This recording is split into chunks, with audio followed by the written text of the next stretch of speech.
एक बहुत बड़ा जादूगर था शाकाल।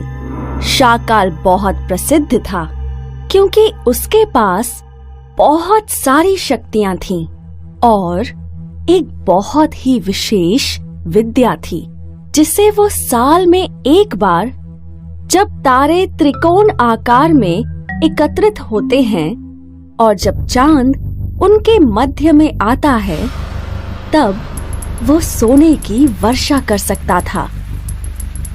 जादूगर शाकाल को ये विद्या उसके तिब्बती गुरु येन ने सिखाई थी। जादूगर शाकाल को अपनी इस विद्या पर बहुत घमंड था, इसीलिए उसने ये विद्या अपने किसी भी शिष्य को नहीं सिखाई। एक दिन की बात है। महाराज, आपके मित्र राजा इंद्रसेन जी के यहाँ से न्योता आया है। उनके राजकुमार का नामकरण करने के लिए आपको आमंत्रित किया है। अरे वाह, इंद्रसेन को पुत्र हुआ है, हम अवश्य जाएंगे। महाराज, उसी दिन गांव में भी तो महोत्सव है, तो आप कैसे जा पाएंगे? गांव में महोत्सव हर साल होता है, लेकिन इंद्रसेन को हर साल पुत्र नहीं होता। और फिर तुम दोनों यहीं रहो गांव के महोत्सव में, मैं अकेले इंद्रसेन के यहां जाता हूं। लेकिन महाराज, हमने बोल दिया, बस। और फिर जैसे शाकाल ने निर्णय लिया था, वो अकेला निकल पड़ा। शाकाल ने गांव पार कर लिया और अब वो जंगल में था। आज तो वही रात होगी जब तारे एकदम त्रिकोण आकार में एकत्रित होंगे और आज मैं अपनी विशेष विधि से सोने की वर्षा कर पाऊंगा। ये मैं कैसे भूल गया। आज मुझे अपने गांव में होना चाहिए था, लेकिन अब जब मैं बाहर निकल ही गया हूं, तो यहीं कहीं एक सुरक्षित जगह ढूंढकर सोने की वर्षा करूंगा। शाकाल ने अपना सफर जारी रखा। शाम हो गई और अब कातरक को एक सुरक्षित जगह मिल गई। शाकाल ने वहीं रहकर सोने के सिक्कों की वर्षा करने का सोच लिया। शाकाल ने अग्नि का इंतजाम किया और अपना तप शुरू किया। वो अपने ध्यान में मग्न था। अग्नि की रोशनी से एक डकैतों का झुंड का ध्यान शाकाल पर पड़ा। डकैत जादूगर शाकाल के पास पहुँचे। जो कुछ भी तुम्हारे पास है हमें दे दो। मेरे पास तो कुछ भी नहीं है, तो तुम्हें जीने का भी हक नहीं है। उनमें से एक डकैत ने जादूगर शाकाल के गले पर एक बड़ा सा चाकू रख दिया। जादूगर शाकाल डर गया। तुम्हें सोना चाहिए ना? मैं तुम्हें बहुत सारा सोना दे सकता हूँ। तो जल्दी दे। तुम्हें थोड़ा इंतजार करना होगा। जैसे ही चांद इन तारों के त्रिकोण के बीच में होगा, सिर्फ तभी मेरा तप सफल होगा। मैं सोने के सिक्कों की वर्षा कर पाऊंगा। वो सारे सोने के सिक्के तुम लोग ले जाना। सोने के सिक्कों की वर्षा? हमें बेवकूफ समझा है? नहीं नहीं, मैं सच में एक बड़ा जादूगर हूँ। मेरी विद्या विशेष है। मैं सच में सोने की वर्षा करवा सकता हूँ। कुछ देर इंतजार करके देख लो। वैसे भी हम अगर इसे अभी मारें तो हमें कुछ नहीं मिलेगा, तो थोड़ा इंतजार ही करके देख लेते हैं। सोना नहीं मिला तो मार देंगे।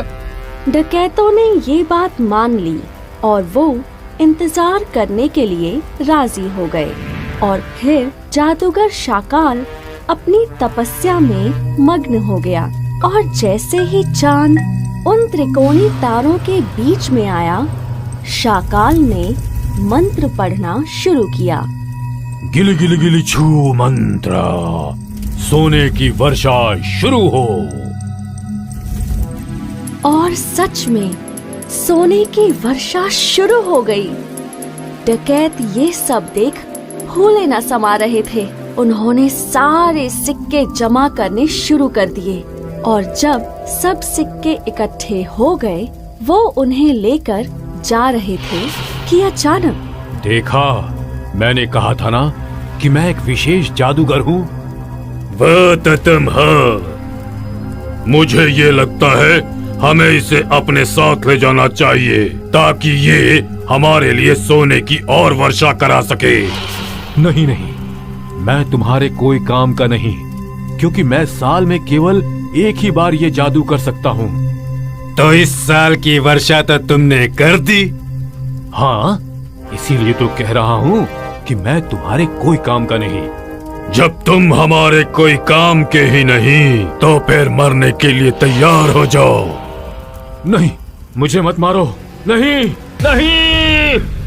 डकैतों ने जादूगर की पुकार नहीं सुनी और उसे मार दिया।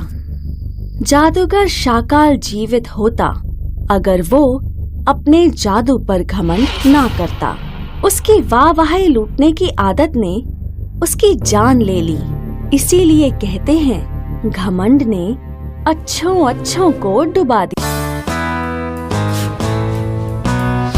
दुनिया में हर जगह ईमानदार और बेईमान लोग रहते हैं।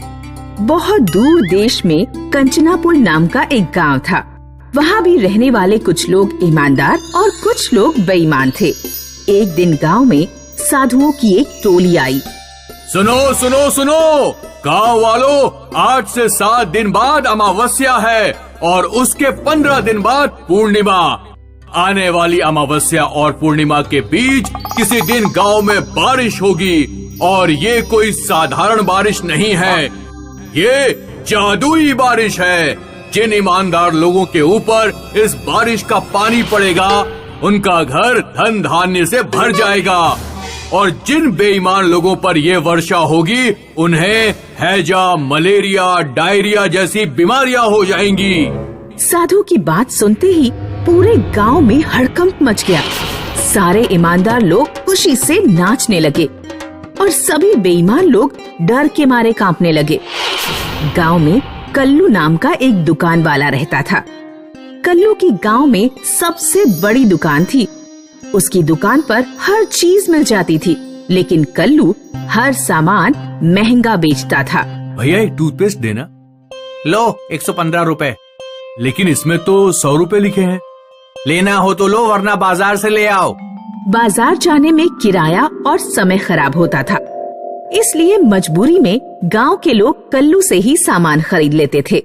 जब कल्लू को पता लगा कि गांव में जादुई बारिश होने वाली है, जिसमें भीगने पर बेईमान लोगों को हैजा, मलेरिया जैसे रोग हो जाएंगे, तो कल्लू घबरा गया। वो भागता हुआ साधुओं की टोली के पास पहुंचा और बोला, साधु बाबा, अमावस्या और पूर्णिमा के बीच जादुई बारिश किस दिन होगी, वो निश्चित दिन बता दीजिए। फिर उस दिन हम घर से बाहर नहीं निकलेंगे और बारिश से बच जाएंगे। निश्चित दिन किसी को भी नहीं पता बेटा। अमावस्या और पूर्णिमा के बीच किसी भी दिन बारिश हो सकती है और फिर तुम घर पर रहकर भी उस बारिश के पानी से बच नहीं पाओगे, क्योंकि बारिश इतनी तेज होगी कि घरों की छतें भी टपकेंगी। बाबा, बारिश से बचने का कोई उपाय तो होगा? जादुई बारिश से बचने का उपाय है जादुई छतरी। जादुई छतरी? हाँ, लेकिन ये छतरी मिलेगी कहाँ? तुम्हारे गांव के सबसे ऊंची वाली पहाड़ी पर एक ऋषि तपस्या कर रहा है, उसी के पास तुम्हें छतरी मिलेगी। कल्लू और गांव के कुछ और बेईमान लोग सारा काम धंधा छोड़कर ऊंची पहाड़ी की ओर निकल पड़े। तुम क्या करते हो भैया? मैं सरसों का तेल बेचता हूँ। एक बार जादुई छतरी मिल जाए तो ये घटिया बारिश की आफत टले, फिर मैं सरसों के तेल में और मिलावट करूँगा। ठीक कहा भाई। अब जब इतनी ऊंची पहाड़ी पर जाने तक की मेहनत कर रहे हैं, तो इसकी पूरी कीमत भी तो वसूलेंगे। भयानक धूप पड़ने लगी। प्यास के मारे एक आदमी का गला सूखा जा रहा था। उसे एक गड्ढे में पानी दिखाई देता है। वो रहा पानी, वो गंदा पानी है, उसे मत पियो। थोड़ी दूरी पर नदी पड़ेगी, उसका पानी पी लेना। मुझसे इंतजार नहीं हो पाएगा। आदमी गड्ढे का पानी पी लेता है। उसे डायरिया हो जाता है। लैट्रिन करते करते मेरी हालत खराब हो गई है, मुझसे नहीं चला जाएगा। तुम लोग जाओ, मुझे गांव लौटना पड़ेगा। अब 2 ही लोग बचे थे। वे पहाड़ी पर चढ़ाई शुरू करते हैं। चढ़ाई करते करते उन्हें रात हो जाती है। हमें रात कहीं रुककर बिता लेनी चाहिए। रात में सफर करना ठीक नहीं, रास्ते में सांप बिच्छू कुछ भी हो सकता है। दोनों लोग एक पेड़ के नीचे रात बिताने के लिए आसरा लेते हैं। रात में दोनों को बहुत मच्छर काटते हैं। कल्लू ने देखा कि पास में भैंस का गोबर पड़ा हुआ है।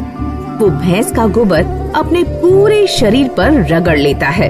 तुम भी गोबर अपने शरीर पर लगा लो, इससे कोई मच्छर नहीं काटेंगे। अरे मैं नहीं लगा रहा, एक रात की तो बात है बस। आदमी को पूरी रात मच्छरों ने काटा। अगले दिन उसे मलेरिया हो गया और उसका शरीर बुखार से तपने लगा। मुझे तो गांव लौटना पड़ेगा, तुम ही आगे जाओ। कल्लू आगे का सफर अकेले ही तय करता है। कई घंटे लगातार चढ़ते चढ़ते आखिरकार वो पहाड़ी की चोटी पर पहुंच जाता है। वह देखता है कि एक ऋषि तपस्या में लीन है। हे ऋषिवर, मेरे ऊपर कृपा करें, जादुई छतरी प्रदान कर जादुई बारिश से बचाएं। छतरी के लिए तुम्हें यहाँ तक की यात्रा करने की कोई जरूरत नहीं थी। बारिश बस प्रतीक है इस बात का कि जो भी जीवन में अनैतिक तरीके से कमाई करता है, उससे उसी के अनुसार फिर फल भी भुगतना पड़ता है। जब भी हम कोई बुरा कर्म करते हैं तो हम अपने अंतर मन की आवाज को अनसुना करते हैं। फिर यही मन हमें समय समय पर बताता रहता है कि हमें अपने बुरे कर्मों का फल मिलेगा। इसी से भय पैदा होता है। अभी ये संकल्प लो कि जीवन में कभी किसी के साथ धोखाधड़ी और बेईमानी नहीं करोगे। तुम्हारा ये संकल्प ही तुम्हें बारिश से बचाएगा। यही तुम्हारी जादुई छतरी है। तब कल्लू को अपनी भूल समझ में आती है। वह गांव लौटकर नैतिकता पूर्वक ईमानदारी से अपना जीवन बिताने लगता है। और फिर एक दिन गांव में जादुई बारिश होती है। कल्लू उसमें बहुत खुश होकर नहाता है। इस बारिश ने मेरे मन से अनैतिकता, लोभ और बेईमानी का जो मैल था उसे पूरी तरह साफ कर